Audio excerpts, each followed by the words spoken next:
Okey. Hari tu cikgu tinggalkan, kalau tak silap cikgu, kita dah selesai bahagian 8.21.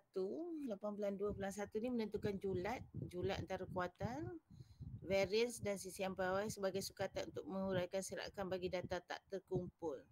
Rasanya sebelum cuti kita dah selesaikan sampai julat antara kuartal kan? Betul ke? Betul ya?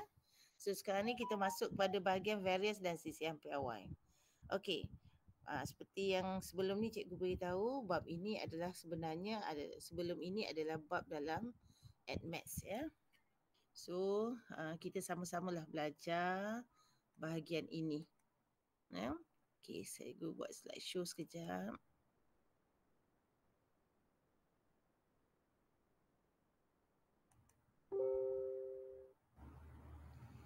Okey.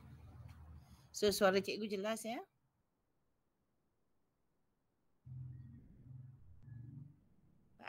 Pak IR. Jelas. Ya. Okey. So kita pergi pada 8.2.1. Okey. Menentukan julat antara kuartal, variance dan sisi ampawai. Sebenarnya ini adalah 4 sukatan yang kita nak huraikan serakan bagi data tak terkumpul. Maksudnya apa yang kita kaji dekat dalam ni adalah kita akan dapat data tak terkumpul. So sekarang ni kita nak tengok serakan data kita tu adakah dia serakannya secara luas ataupun sempit dan sebagainya. Dan kemudian kita nak tengok antara 4 sukatan serakan ni mana yang paling menepati untuk satu-satu kalau kita buat uji kaji terhadap satu-satu data yang kita perolehi. Okay. So nanti sampai ke akhir nanti dia akan tengok yang mana yang lebih bagus untuk satu-satu perkara yang kita nak kaji. Contohnya sebelum ni dia ada tanya pasal siapakah yang akan terpilih untuk mewakili kuis. Okay, kuis untuk bila kita nak masuk satu-satu pertandingan. Kalau ada 2 orang pelajar yang markahnya lebih kurang serupa dan kita gunakanlah sukatan serakan ini untuk kita tentukan siapa yang layak untuk pergi, lebih baik untuk pergi mewakili sekolah ataupun kelas kita. Okay. Okay, so kita pergi bahagian yang ketiga iaitu variance. Okay, buku teks awak muka surat 221. Okay, apa sahaja yang ada dekat dalam slide ini adalah semuanya serupa dekat dalam buku teks awak ya. Okay, variance adalah buku mengukur berapa jauh. Mengukur berapa jauh suatu set data tersebar. Ya. Okay, dia mengukur berapa jauh suatu set data tersebar. Ya. Itu adalah untuk variance. Okay. Nilai variance yang kecil. So bila kita kita kira nanti kalau nilai variance yang kecil menunjukkan set data itu hampir dengan mean dan dengan satu sama lain. Maksudnya dia berhampiran dengan mean. Adakah mungkin ada beberapa data yang terkeluar daripada yang kita kira, tapi kita pastikan data tersebut mestilah lebih kurang berapa ni yang kita tengok data tersebut mestilah berhampiran dengan mean, ataupun kita tengok pada variance nanti kita akan tolak ke kiri dan ke kanan, itulah sepatutnya data yang perlu berada dengan mean kita nanti. Okay. So kena ingat macam mana nak kira mean sebelum ini. Itu adalah perkara utama. Okay. Nilai variance yang besar. So maybe ada yang kecil, ada yang besar. Okay, menunjukkan set data itu menjauhi mean dan dengan satu sama lain. Dengan satu sama lain tu maksudnya dengan data-data yang ada lah yang berhampiran dengan mean kita. Ya. Okay, so unit bagi variance. Okay, unit bagi variance ialah kuasa 2 bagi unit bagi set data. So bergantunglah kalau set data kita tu kilogram, berat pelajar, so kilogram kuasa 2. Kalau katakan melibatkan tinggi, panjang, lebar ke, dia menggunakan unit cm, maka unit variance adalah cm kuasa 2. Ibarat macam ni, variance ni ibarat kalau kita tengok kuasa 2 tu ibarat macam mengukur luas. Kalau melibatkan panjang, lebar dan sebagainya. Okay. So variance unitnya adalah kuasa 2. Tak kira unit tu apa. Kalau cm, cm kuasa 2. Kalau meter, meter kuasa 2. Kalau ada siapa yang tanya apakah unit variance. Biasanya dalam matematik kita jarang babitkan unit dalam semua tajuk. Kalau kita perlukan jawapan, biasanya jawapan saja tanpa unit, tanpa ada unit tertentu. Tapi kalau kita nak tulis, kita nak lebih faham, lebih baik kita tulis. Kerana awak belajar dalam fizik, unit penting. So biarlah kita apply untuk semua subjek yang berkaitan. Okey, yang keempat sisihan piawai. So nak cari sisihan piawai kena cari variance dahulu. Okey. Sisihan piawai pula mengukur berapa jauh data-data terserak dari mean. Ya. Berapa jauh data-data terserak daripada mean. Okey. Nilai sisihan piawai yang kecil menandakan data-data itu terserak berdekatan dengan mean. Kenapa sisihan piawai ni sebenarnya dia ada kaitan dengan variance tadi. Dapat variance baru kita boleh cari sisihan piawai. So bab ini sebenarnya awak kena tahu menggunakan formula. Kalau tengok formula tak tahu nak guna, tak boleh. Bab 8 ini memang banyak menggunakan formula. Kalau tak hafal formula, formula memang ada disediakan pada buku soalan anda nanti. Okey. Nilai sisihan piawai yang besar menandakan data-data itu terserak lebih jauh daripada mean. Kalau kita tengok yang ni, dia lebih kurang sama je dengan variance tadi. Okay. Ia merupakan sukatan serakan yang popular kerana unit bagi sisihan piawai ada sama dengan unit bagi suatu set. Kenapa unit dia sama? Kerana sisihan piawai adalah punca kuasa 2 variance. So kalau punca kuasa 2, tadi cm kuasa 2, bila kita punca kuasa 2 kan, maka dia akan jadi cm balik semula. So dia dijadikan satu adalah sukatan serakan yang popular kerana unit bagi sisihan piawai adalah sama dengan unit bagi suatu set data. Kalau katakanlah kita guna data tu cm, cm lah dia. Kalau dia kilogram, kilogram lah unit sukatan serakan. Itu pengenalan untuk apa dia sisihan piawai dan juga variance. Okey. Ni yang saya kata tadi, sisihan piawai ialah punca kuasa 2 variance. Okey. Ini formula atau rumus yang akan kamu gunakan. Ini adalah sigma, tanda sigma. Ini ibarat ini adalah tanda sigma yang berhuruf kecil. Yang ini pun sigma juga. Ini sigma berhuruf besar. Kalau kita ada V besar, ada V kecil. Ini samalah ni.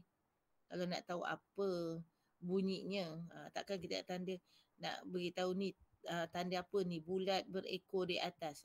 Taklah. Kita akan beritahu ini adalah tanda sigma. So variance adalah sigma kuasa 2. Okey. Kita ada 2 pilihan untuk awak guna. Bergantunglah kepada yang mana awak rasa lebih selesa.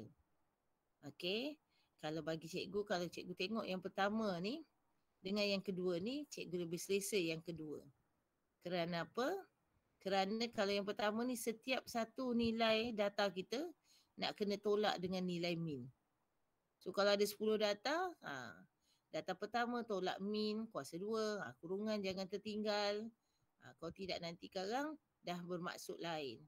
Tapi kalau yang ini lebih mudah. Tapi cikgu tak adalah nak tetapkan pada kamu nak kena guna yang pertama. Kena guna yang kedua, tidak. Tapi kita boleh guna mana-mana, yang atas ataupun yang bawah.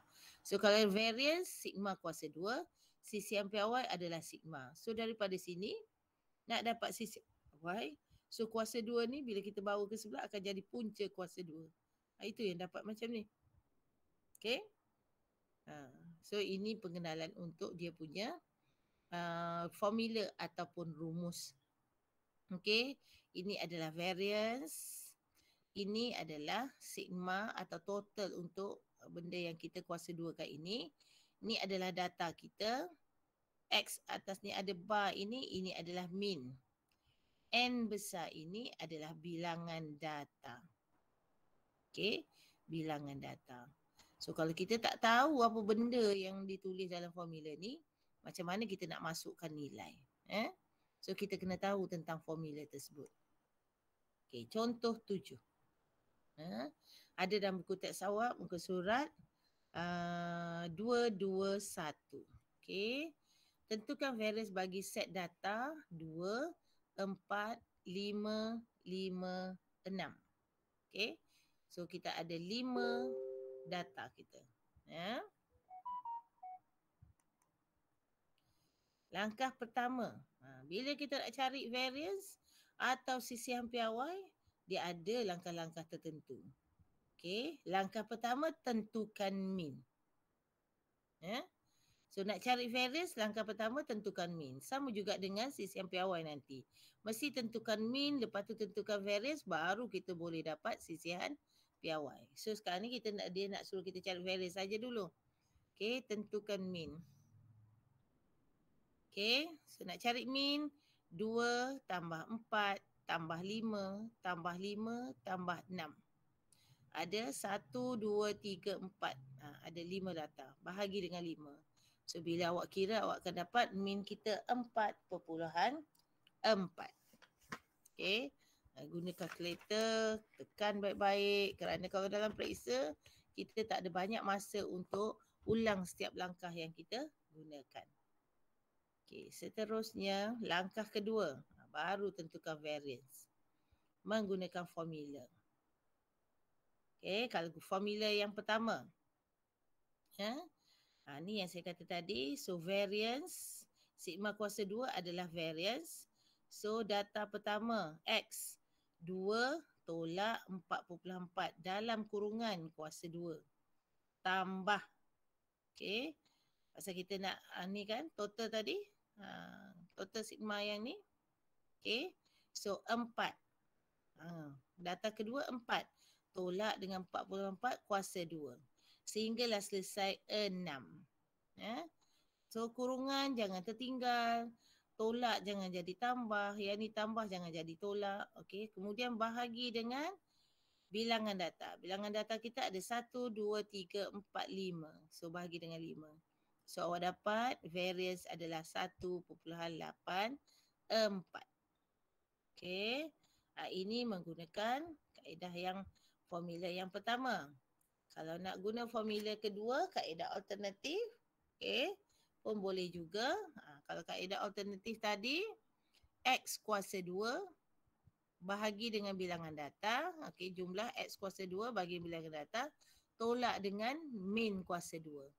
So 2 kuasa 2 campur 4 kuasa 2 campur 5 kuasa 2 campur 5 kuasa 2 campur 6 kuasa 2 per dengan 5. Maksudnya jumlah keseluruhan yang di atas ni bahagi dengan bilangan data. Baru ditolakkan dengan min kuasa 2. So dapat juga jawapan yang sama. Kalau kita tengok atas ini kaedah alternatif dengan formula yang pertama, awak pilihlah mana yang lebih mengurangkan kesilapan supaya kita dapat jawapan yang betul. Okay. Kalau bagi cikgu, ni memerlukan ruang yang sedikit saja. Dan kita tak tulis banyak kali. Okay. Tapi kalau kat sini tengok dengan kurungan. Kalau kurungan tak tinggal, dah jadi salah. Maksudnya dah berbeza kerana kita ada kuasa 2. Dalam kurungan ini kena kuasa 2. Tak ada kurungan yang dikuasakan 2 adalah 4.4. Bukannya 4 tolak 4.4. So secara bagi cikgu lah, kalau secara untuk kurangkan kesilapan, lebih baik guna kaedah alternatif untuk cari variance berbanding dengan formula yang pertama. Okay, tapi cikgu tak tetapkan, bergantung pada diri anda sendiri. Okay, so kita tengok contoh 8. Okay, ni banyak data. Kalau kita guna formula yang pertama, lagilah banyak kita nak kena tulis. Okay. Okay. Seperti biasa, nak dapat sekarang sisihan piawai. Sisihan piawai datangnya daripada variance. So variance tadi, langkah pertama adalah tentukan mean. Maksudnya sekarang nak cari sisihan piawai ataupun nak cari variance. So langkah pertama mesti tentukan mean kerana dia akan melibatkan mean. Okay, so mean macam tadi. Setiap data ni kita tambah, bahagi dengan kita ada 2, 4, 6, 8, ada 10 data. So kita bahagi dengan 10. So min kita dapat 11.8.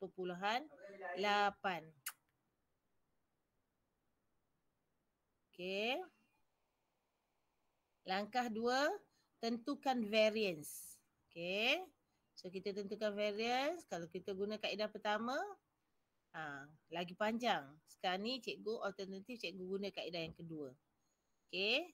So kalau kaedah yang kedua, setiap data dikuasa 2 kan, kita tambah, bahagi dengan bilangan data. So 5 kuasa 2 campur 7 kuasa 2 sampailah 20 kuasa 2. Kita tambahkan, bahagi dengan 10. Kenapa bagi dengan 10? Kerana 10 adalah bilangan data. Data kita ada 10. So tolak dengan yang kita cari tadi, min. Min kuasa 2. So tekan kalkulator, awak akan dapat 21.56. So kita dah dapat dah kita punya variance. Now kita nak tentukan sisian piawai.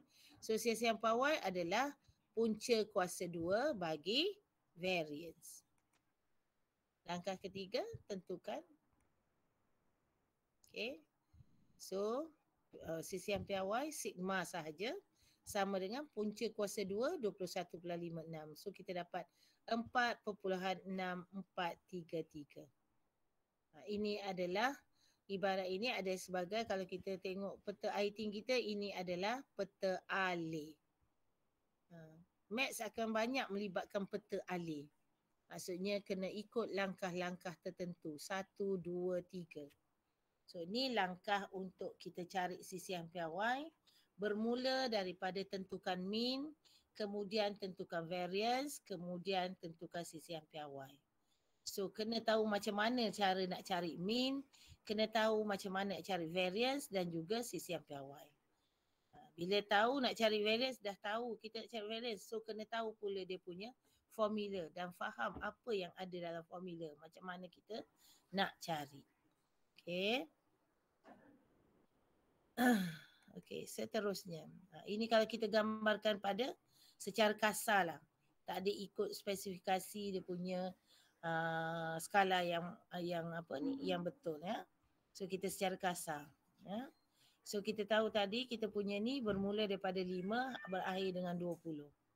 Okay, so ini dia.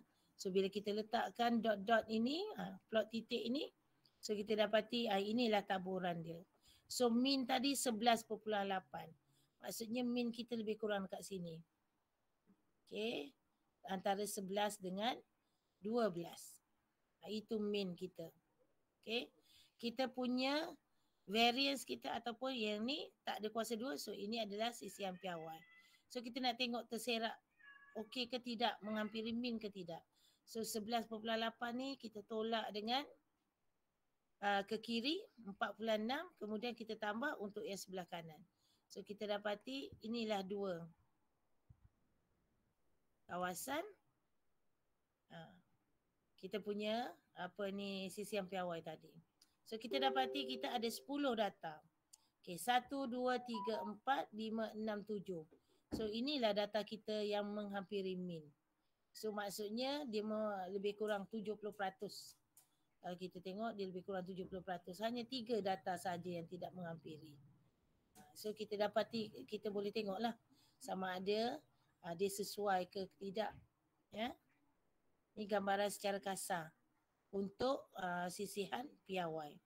So maksudnya dia menghampiri. Kan tadi kita kata lagi kecil nilai kita punya sisihan piawai, maka dia akan boleh kita tengok sama ada data kita itu menghampiri min ataupun tidak. Okey. Okey, yang tadi secara apa ni tak terkumpul tu dalam bentuk yang apa lebih kurang 5, 10, tapi yang ini datanya banyak. Bila data banyak kita tak bolehlah nak senaraikan ikut turutan macam tadi.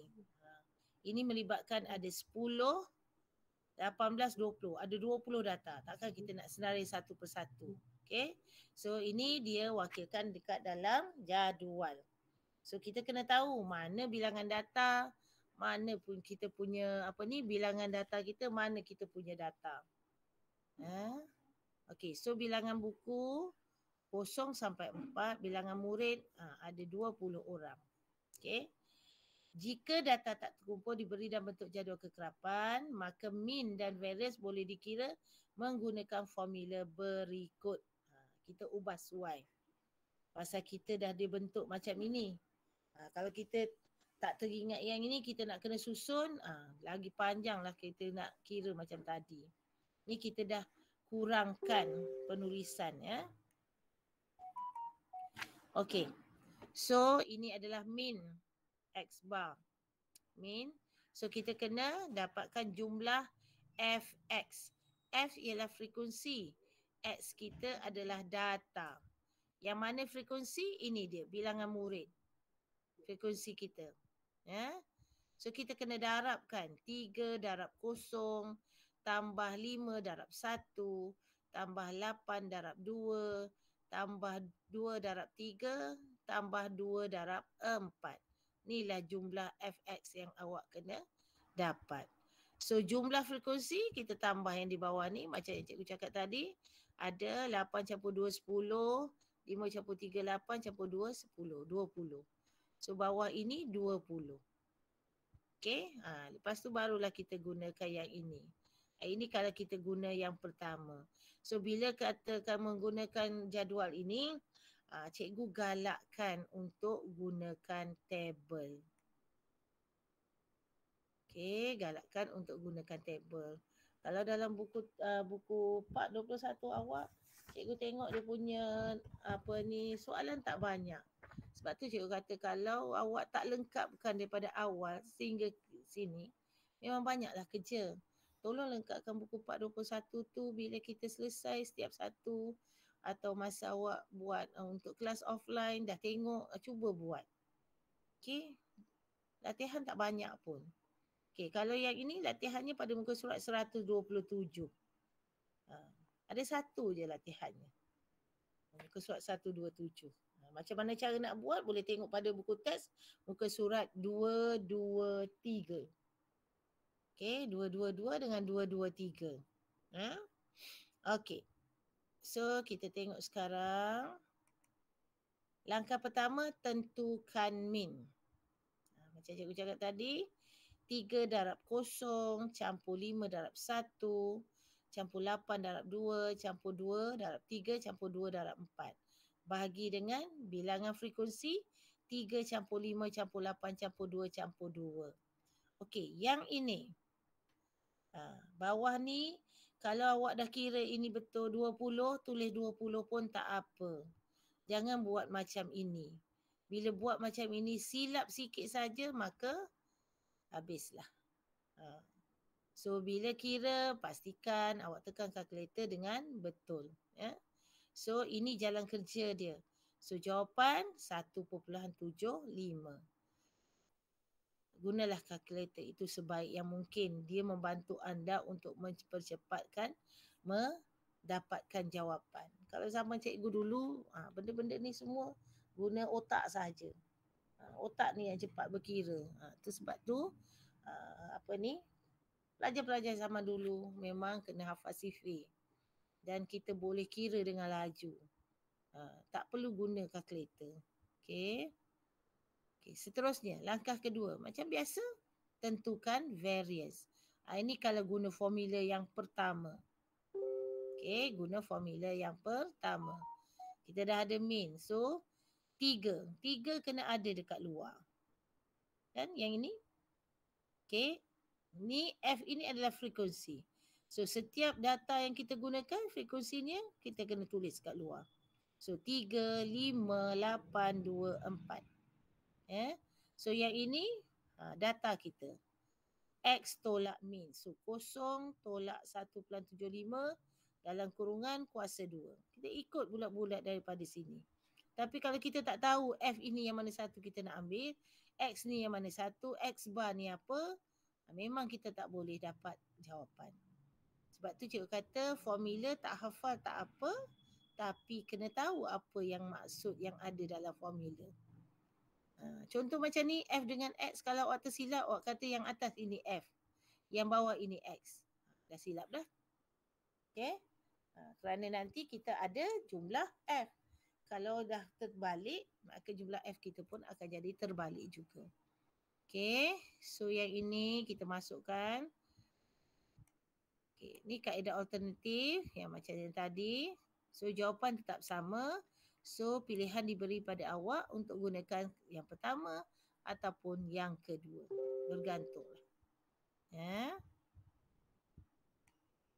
Okay, seterusnya kita dapat variance. Sekarang kita nak kaedah alternatif yang kedua. Ini. Tadi dah ada yang pertama, dah ada yang kedua. Tu formula. Okay. Sekarang kalau tak nak guna yang itu, kita boleh guna jadual. So kita jadikan ini X data kita. Yang ini adalah frekuensi. Okay. Yang ini frekuensi. Okay. So sekarang ni kita dah ada. So kat sini kita nak kena ada fx. So buat satu kolom lagi sebelah fx. Macam mana nak dapat fx? So 0 darab 3, 0, 1 darab 5, 2 darab 8, 16, 3 darab 2, 6, 4 darab 2, 8. So kita nak cari min. Okay. Okay. Kemudian kita tengok pula tambah lagi satu kolom. Dalam sini kita perlukan X kuasa 2. Okay. Kita perlukan X kuasa 2. So, 0 kuasa 2, 0. 1 kuasa 2, 1. 2 kuasa 2, 4. 3 kuasa 2, 9. 4 kuasa 2, 16. Kerana dalam formula sisi variance, kita kena ada Fx kuasa 2. Okay. So, sekarang kita tambah lagi satu kolom fx kuasa 2. Maksudnya kolom-kolom yang kita perlu tambah adalah untuk cari min fx. F ini dah ada. Okay, kita tak guna yang ni, kita guna yang ini. Okay, kena ada fx kuasa 2. Ni yang f darab dengan x kuasa 2, dapatlah kolom yang kuning ini. Okay, so dah lengkap dah. F dah ada, min pun kita kena cari. Nanti dah lengkap lah ini dia punya jadual yang perlu awak cari. So kita perlukan fx, kena dapatkan jumlah. F kena dapatkan jumlah dia. Fx kuasa 2 pun kita kena dapatkan jumlah. So ada 3 kolom yang perlu ada jumlah. Kalau cikgu, ni tadi, kalau dua formula tadi yang bukan dalam bentuk jadual, cikgu akan pilih yang kedua. Kerana apa? Kerana nak mengurangkan kesilapan untuk mendapatkan jawapan. Okay, mungkin nak dapat jawapan tak silap tapi jalan kerja kita. Dan jalan kerja penting. Jalan kerja akan diberi markah. Silap je sikit, dah tak dapat dah. Markah jawapan itu pasti akan kosong. Markah jalan kerja kalau 1, terkosong lah. Kalau 2, akan dapat 1. So kita tak naklah hilang markah macam tu aja. So kalau yang ini katalah ada bentuk jadual, cikgu lebih pilih kepada kaedah alternatif yang kedua. Lagi mudah. Lagi cepat. Okay. Kita terus je buat kerja sekali, kita je tulis. Kalau yang itu nak tulis banyak kali. Lepas tu nak kena nak kena tambahkan pula. Nak jumlahkan pula. Okay. So kita dah dapat dah. Kenapa hanya 3 sini yang diperlukan? Kerana jumlah sigma untuk F, total untuk F, kita kena cari kerana nak cari min. Kalau FX pula, total untuk FX kita nak cari min juga. Total FX kuasa 2 kerana kita nak cari variance. Okay, kita nak cari variance. Yang lain tu dah tak jadi masalah.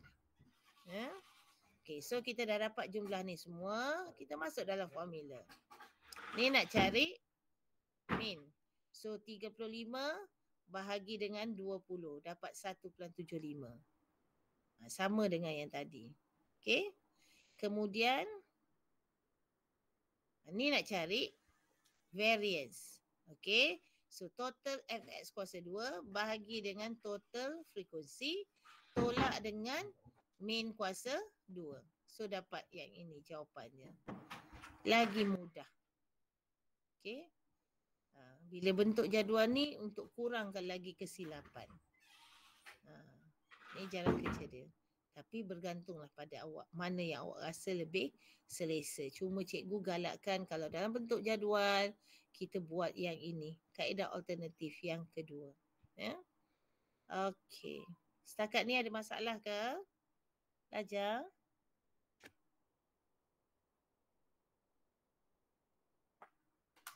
Pak IA dan Pak IR? Ada. Boleh ya? Kalau ada masalah, tanya. Ni lebih kepada pengiraan ni. Okay.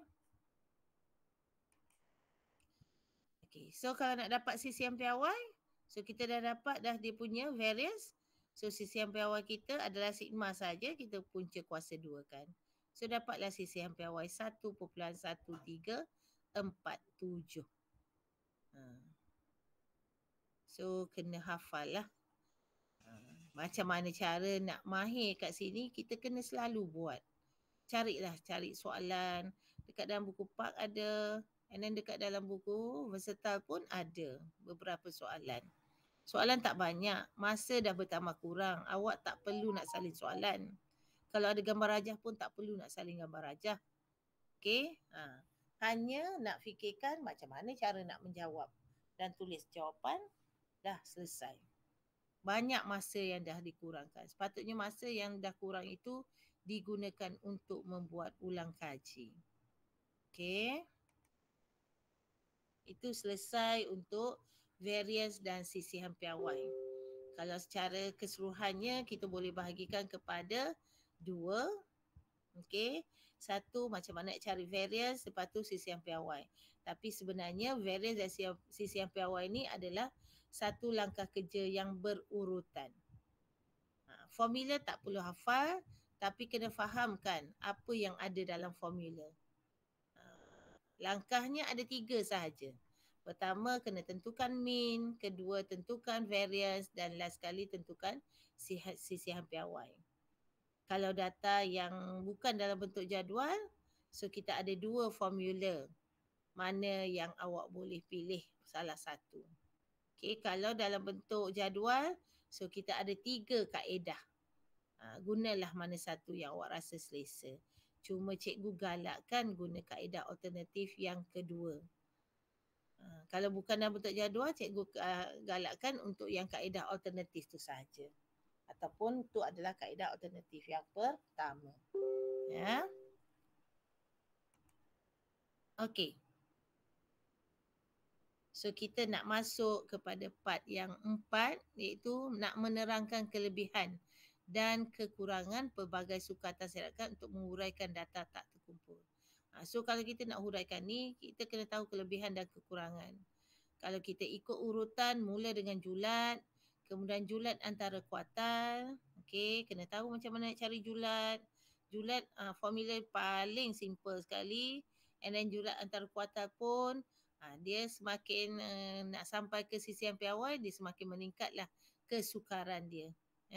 Tapi kalau kita selalu buat, so tak ada jadi masalah yang itu. Okey, 8.2.2 menerangkan kelebihan dan kekurangan pelbagai sukatan. Pelbagai sukatan syarikat ni maksudnya julat antar kuartal, variance dan juga sisihan piawai. Okey, kelebihan dan kekurangan ya. Okey, julat. Julat adalah sukatan syarikat yang paling mudah dihitung. Kenapa kita kata dia paling mudah? Cari cerapan terbesar, tolak cerapan terkecil. Itu sahaja. Okey. Kalau kecil, maksudnya dia tidak tersebar luas. Kalau julat itu besar, maka dia akan tersebar luas data-data kita tu. Okey. Namun julat tidak dapat memberikan satu gambaran yang baik tentang cara data ditaburkan. So kita tak dapat tengok data itu secara terperinci. Sama ada dia dekat dengan mean ataupun tidak. Mungkin ada yang tersebar luas itu jauh sangat daripada mean. Sebab itu kadang-kadang dengan sukatan serakan ini kita boleh tentukan. Contohnya ada 2 orang pelajar nak masuki pertandingan. Katalah pertandingan kimia. So kita kena tengok ujian-ujian yang dia lalui, lepas tu kita tengok markah dia pula. So kita boleh bandingkan dengan cara menggunakan sukatan serakan yang sesuai untuk kita tentukan siapa yang lebih bagus untuk pergi mewakili sama ada kelas kita ataupun sekolah kita. Kita mestilah nak harapkan benda yang pelajar tersebut dapat jawab dengan baik dan menang lah kan. Contoh macam baru-baru ini, tahun ini, kita tahun kedua pandemik, Koko pun secara online. Ada yang dah pergi sampai ke negeri pula dah.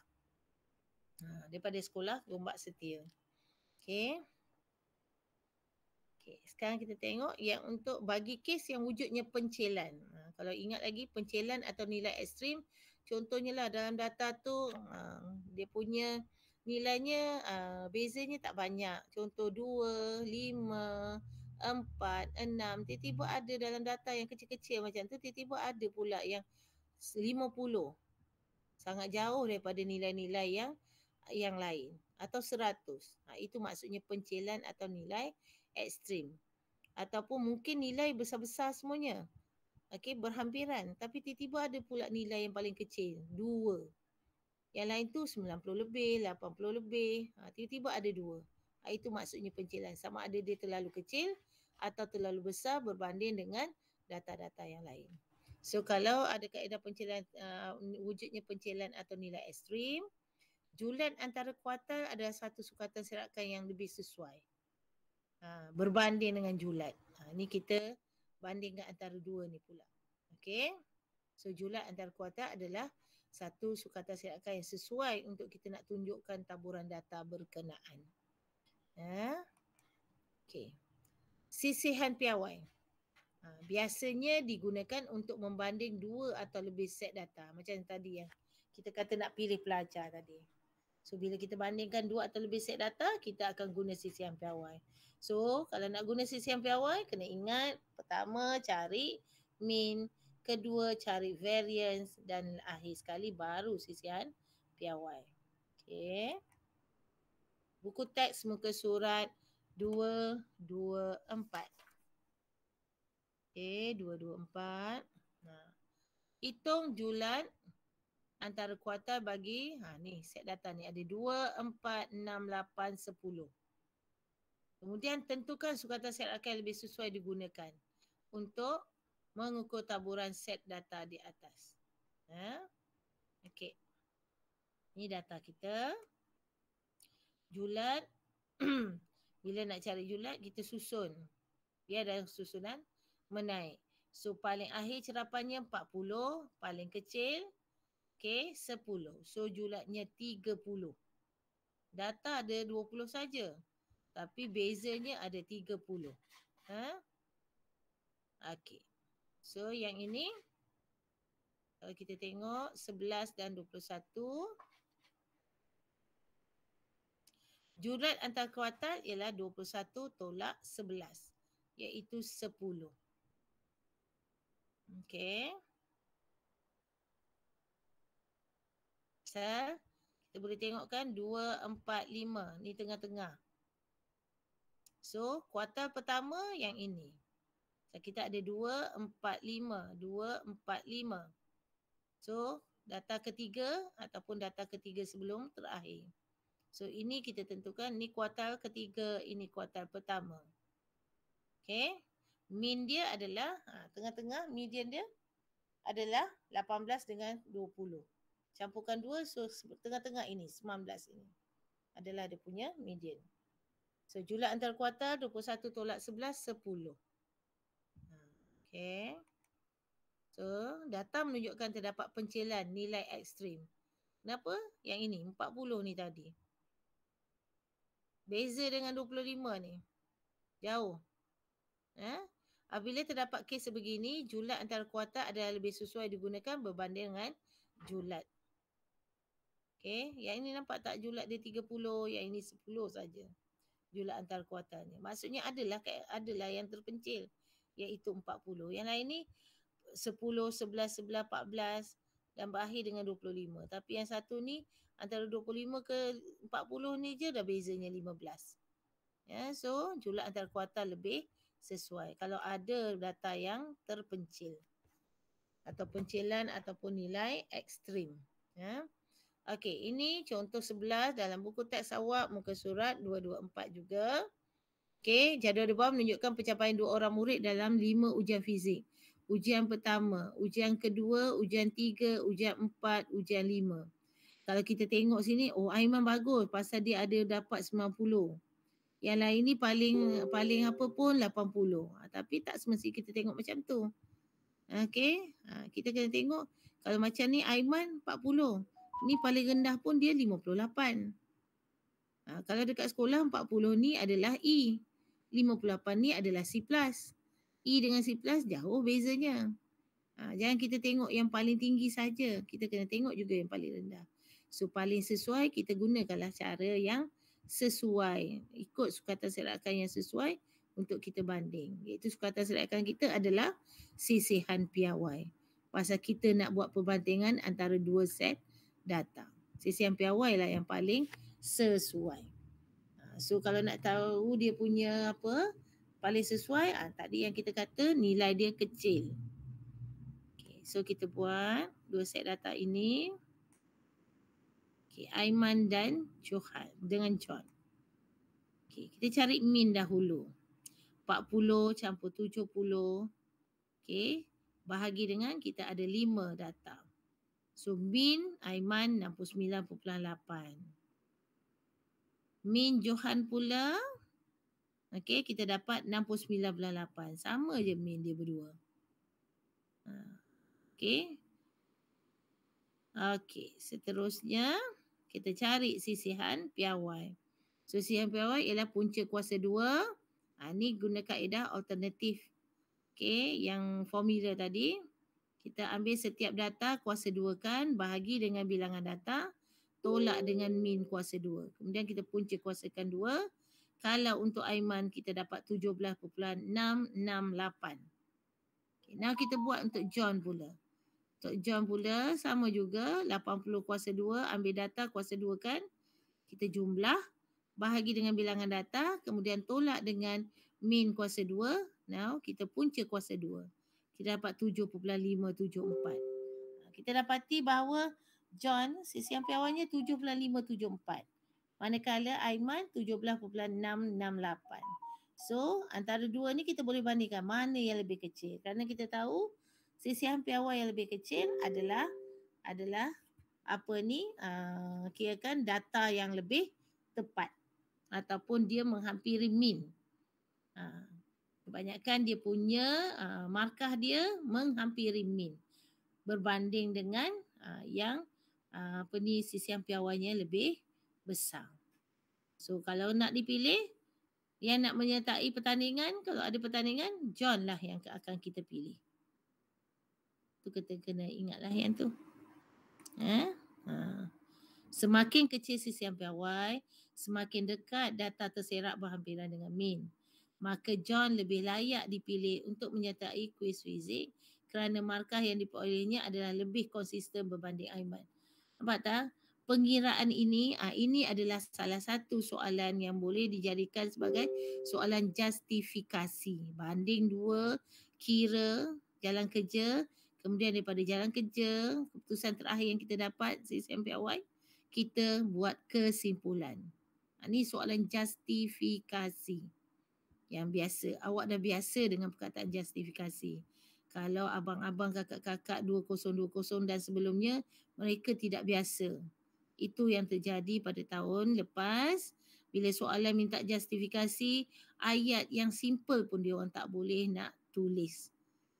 Kerana dia orang tak pernah menjawab soalan itu daripada mula tingkatan 1 hingga ke tingkatan 5. Bila baru terdedah masa tingkatan 5 sedikit macam tu, mereka tak boleh terima dengan cepat. So, markah terakhir hilang. Satu markah hilang. Sayang. Satu markah boleh membezakan grade. So, bila kita dah kira, inilah ayat inilah yang awak kena buat kesimpulan. Okey. Kita tahu semakin kecil sisian piawai, maksudnya data tersebut semakin dekat. Okey, data-data yang terserak itu semakin dekat dengan nilai mean. So, orang yang mendapat sisian piawai yang lebih kecil ini sepatutnya lah yang akan terpilih untuk menyertai sesuatu pertandingan kerana kita boleh katakan markah dia konsisten. Markah dia semua berdekatan dengan mean. Markah mean tadi adalah berapa tadi markah mean? 69.8. Maksudnya markahnya menghampiri dengan ni. Contoh 80, 65. Paling kecil 58. 58 lebih dekat berbanding dengan 40. Okay. So kita apa? Yang itu. Kita kena faham. Dan kita kena buat. So ayat ni contohnya lebih konsisten. Kena wujudlah dekat sini. Maksudnya markah John ini walaupun rendah-rendah pun paling rendah markah dia, tapi dia lebih konsisten berbanding dengan Aiman. Pasal Aiman ada ujian pertama 40. Okay. Yang ini paling rendah 58. Ya. So ini caranya untuk kita buat justifikasi. Okay. Ni kalau kita tengok pada graf pula. Plot titik ni. Okay. Contoh tadi markah ni Aiman punya 40 akhir 90. Inilah dia punya 69.8 tadi. Itu markah mean. So serakan dia tadi nampak tak terbesar yang ni. Okay. Kalau yang ini John. Dia semuanya menghampiri kat sini. Kalau ni satu dah ke sini. So kita dapati daripada graf ni memang nampak dengan jelas dia lebih konsisten. Okay. Kalau kita tolakkan mean tadi, tolak dengan sisian piawai, dia punya kecil. Yang ini tolak dengan sisian piawai dia, kita nampak besar dia punya bahagian ke kiri dan juga ke kanan. Pasal dia tadi berapa? 16 17.6 atau 17.7. Kalau kita tolak yang ni 17.7, kita boleh tengok berbanding dengan yang ni. Okay. Daripada segi pengiraan, mungkin kita tak nampak dengan jelas. So kita buat plot titik ni, kita nampak dengan jelas data kita. Kalau yang John punya, dia menghampiri dengan mean. Lebih kurang sama je. Yang ini, dia terserak lagi apa. Okay. Selesai di situ. Okay. Sekejap ya.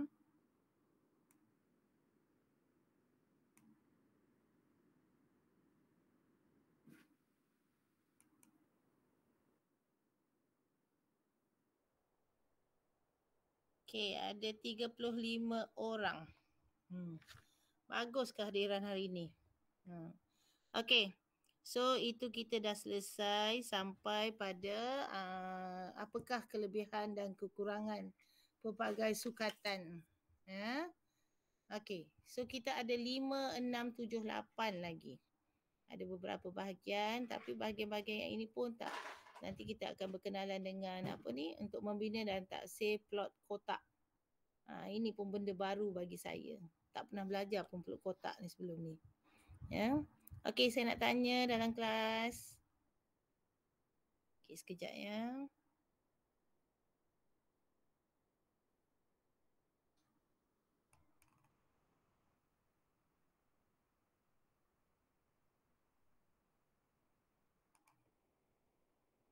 Okey. Setakat ni boleh tak? Boleh faham macam mana cara nak mengira? Faham. Siapa jawab tu? Udin ke? Siapa yang tak ada kat dalam ni? Ada lagi berapa orang tak ada? 3 orang. Danish ada? Ada. Ada. Dah tulis kehadiran? Lupa. Saya terus masuk je. Lupa lagi. Siapa yang tak ada ni? Farah? Farah ada? Ada cikgu. Lain dah okey dah. Siapa yang tak ada lagi ni? Ada 3 orang tak ada. Aidil cikgu. Aidil. Ahmad Farin ada?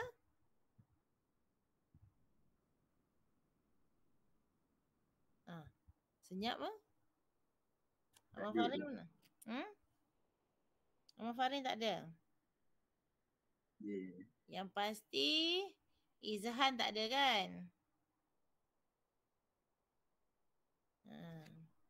Okay, so ada 35 tapi dekat dalam ni ada 36 dalam kehadiran. Ahmad Farid tak ada. Okay, so setakat ni sampai yang kita pergi pada bahagian kelebihan dan kekurangan pelbagai sukatan syarakat, ada masalah? Dia lebih kepada pengiraan. So kena tengok balik semula. Ada masalah macam mana nak mengira? Tak ada?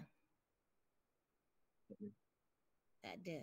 Okay, so maksudnya kita sampai dekat sekarang ni yang sampai situ. So nanti kita akan sambung untuk bahagian yang seterusnya, iaitu pada part yang kelima, bagaimana anda membina dan mentafsir blok kotak bagi suatu set data tak terkumpul.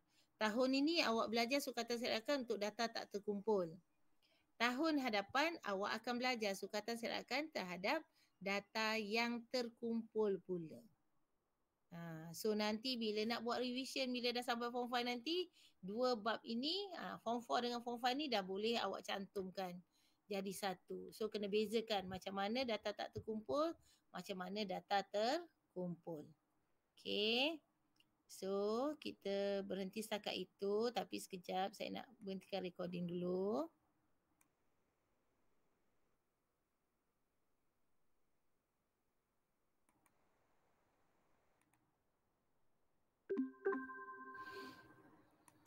Okey. Sebelum keluar, semalam dah siap ke? Short test malam tu? Belum. Cikgu bagi hari sampai Jumaat kan? Ya, mentah-mentah cikgu bagi sampai hari Jumaat. Hari Jumaat lah nak selesai je. Okey, ada masalah tak? Ada masalah ke? Kalau ikut semalam, sekejap ya. Saya tengah cari kehadiran ni. Mana?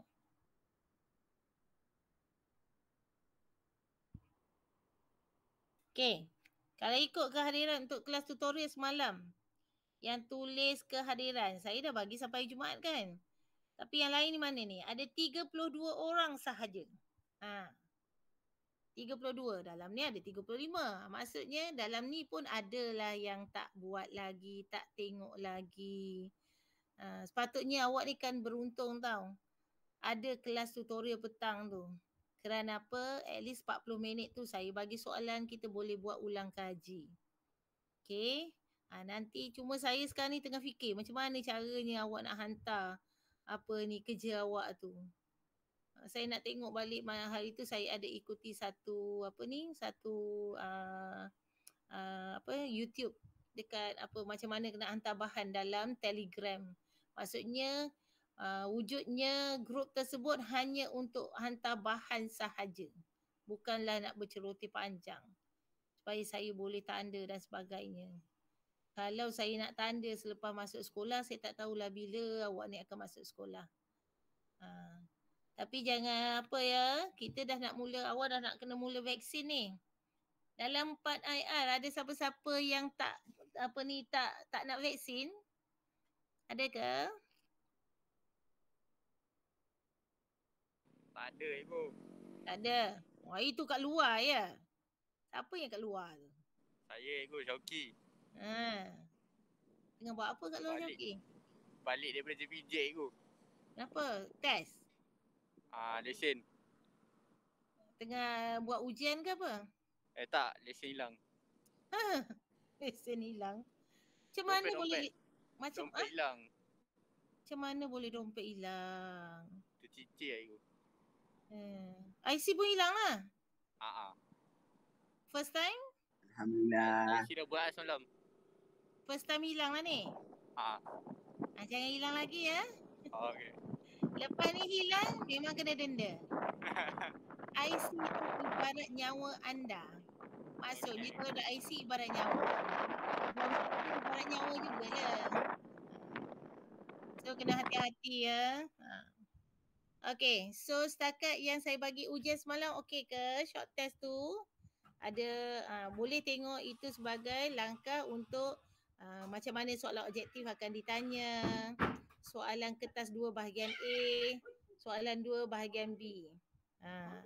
So tu antara soalan-soalannya.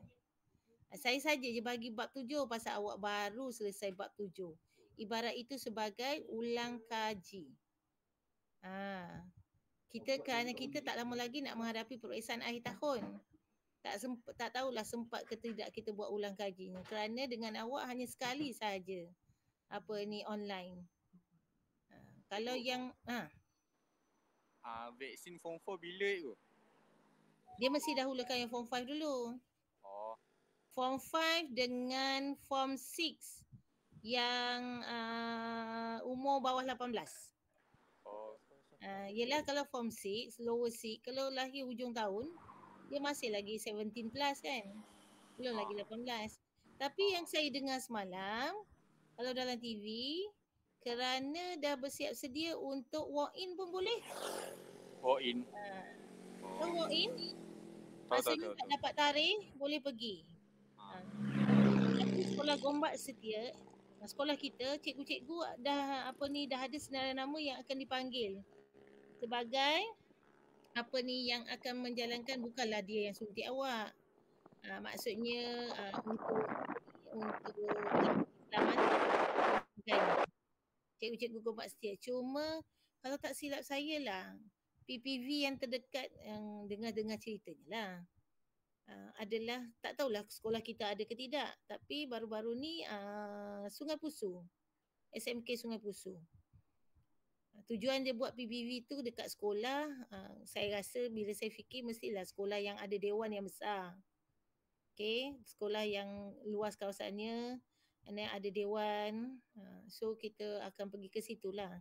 Sekolah-sekolah yang tertentu akan pergi kat situlah. Dia takkanlah setiap sekolah dia nak buka PPV. Berapa ramai pula yang nak bekerja ke situ dan sebagainya. Tak tahulah sekolah kita akan dijadikan PPV ke tidak, tapi macam tak ada pun. Tak ada dengar cerita. Cuma cikgunya yang bertugas tu adalah beberapa cikgu. Okay. So, jangan takut dengan vaksin. InsyaAllah tak ada apa-apa. Cuma kalau kena, biasanya kalau kena jugalah, awak akan kena COVID untuk tahap 1 dan 2. Untuk tahap selepas itu, dia adalah macam tadi kan, data kita pencil. So itu adalah data-data yang terpencil. Tu kalau nak dibuat kajian, kalau daripada 1,000 orang, seorang yang ada, kita tak boleh nak buat kajian yang terperinci. Kenapa? Pasal tak ramai. So sekarang ni dia mulakan dengan 12 hingga 17 tahun, tapi dia dahulukan yang sepatutnya masuk ke sekolah lebih awal lah. Macam form 5 dia dahulukan kerana dia orang nak ambil periksa. Lepas tu baru awak. Dan awak ni saya tak tahulah bila sekolahnya. Kita sekarang fasa 2, tapi kalau tengok kes malam Selangor dah 1,000 lebih. Daripada 6,000, 5,000 sekarang dah 1,000 lebih. Kita masih lagi fasa 2. Kalau fasa 3, barulah tingkatan 5 bersekolah. 5 dan semester 1 form 6. Kalau fasa 2 ni baru form 6. Apa 6? Kau tak silap saya lah. Kena tengok balik benda tu. Awak ni dah hujung-hujung. Tanta dah lah hujung-hujung. Lepas tu nanti mungkin bergilir. Pasal form 5 pun kena bergilir. Kalau fasa 3. Form 5 pun akan bergilir. Okay. So, kena jaga diri. Jaga kesihatan. Kerana nak cucuk mesti sihat. Tak boleh demam, tak boleh sesemua dan sebagainya. So, janganlah pergi mentang-mentang sekarang ni dah SOP dah berkurangan. Maksud saya berkurangan tu dah boleh dine in. Siapa yang ada 2 dos, awak yang tak boleh masuk kan? Betul. Kedai pun sebab tak semua kedai awak boleh masuk, betul? Betul. Dia nak kurangkan benda tu lah supaya awak tak terdedah. Dan takut awak juga pembawa kepada mereka-mereka yang dah vaksin. Okey. So setakat itu hari ini kita akan sambung. Jangan lupa ya. Ya. Kan kita kan saya kan contohnya kita form 4 sampai sesi dia sampai bulan Februari tahun depan, baru March baru form 5. Ya. Jadi kenapa tak buat pemeriksaan masa Januari dan Februari tu je? Buat Azim. Nak lagi lambat ya. Kalau buat apa Januari Februari, cikgu-cikgu yang contoh macam saya. Okey? Contoh macam saya. Saya selalu tak ada kat sekolah bila SPM, betul? Sedangkan saya ada kelas dengan awak. Siapa nak tanda kertas awak? Saya tak dapat lagi terperinci, tapi memang akhir tahun adalah mungkin dilewatkan sedikit, mungkin bulan 11. Maksudnya masa cuti 3 minggu tu cikgu-cikgu akan menanda.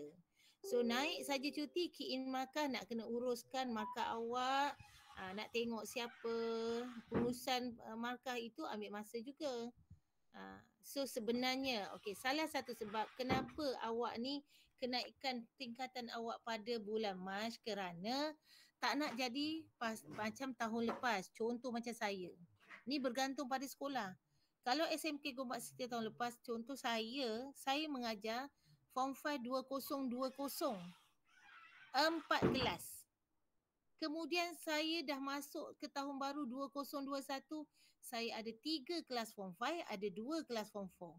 Maksudnya masa awal tahun tu saya mengajar 9 kelas. Saya kena pergi sekolah, cikgu Form 5 yang kena pergi sekolah. Saya kena pergi sekolah mengajar pelajar Form 5 2020. Lepas tu saya buat PDPR dengan awak dan juga dengan tahun-tahun apalah. Maksudnya bukan awak lah yang tu. Saya kena buat contoh tahun awal tahun ni kan. Saya kena mengajar awak PDPR Form 4 2 kelas and then PDPR dengan Form 5 2021.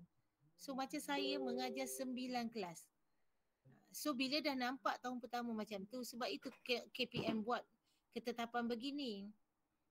Awak akan naik kelas pada Mac 2022.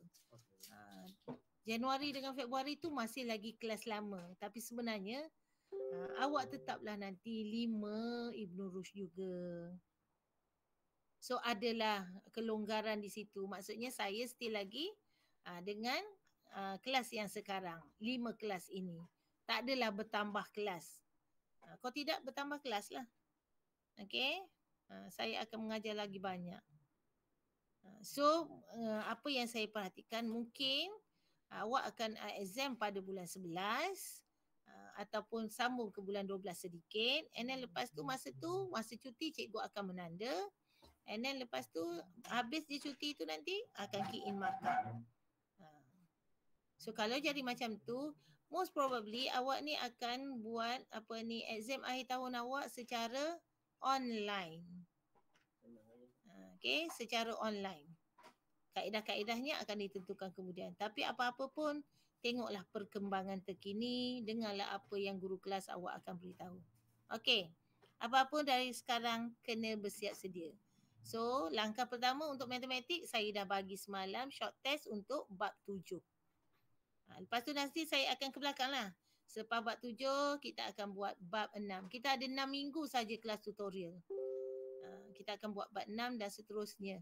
Ke belakang sehingga bab 1. Okay? Okay kelas. Ada apa-apa lagi? Ada sebarang pertanyaan? Ada cikgu. Ada. Okay. Chowki, hati-hati. Okey cikgu. Okay. Cikgu.